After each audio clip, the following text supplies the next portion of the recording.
Muhtaram yurtboshimizni 2025-yil 19-sentyabrdagi 173-sonli farmonlari asosida butun O'zbekistonimiz bo'ylab aholini va qishloq xo'jaligini ro'yxatga olish jarayonlari boshlandi.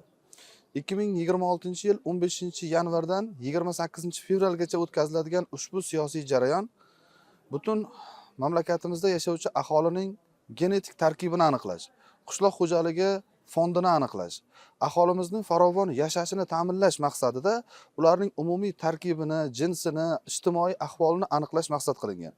Bugun mamlakatimizda keng ko'lamli olib borilayotgan islohotlarning davomi sifatida aholi va qishloq xo'jaligini ro'yxatga olish yurtimizda amalga oshirilayotgan islohotlarni to'g'ri yo'naltirishga xizmat qiladi. Bugun Samarqand viloyat pedagogik mahorat markazida aynan Samarqand viloyat statistika qo'mitasi rahbariyati tomonidan tinglovchilarimiz va professor o'qituvchilarimiz uchun saylov aynan o'sha ro'yxatga olishdan oldin o'tkazilishi kerak bo'lgan targ'ibot tadbiri bo'lib o'tmoqda.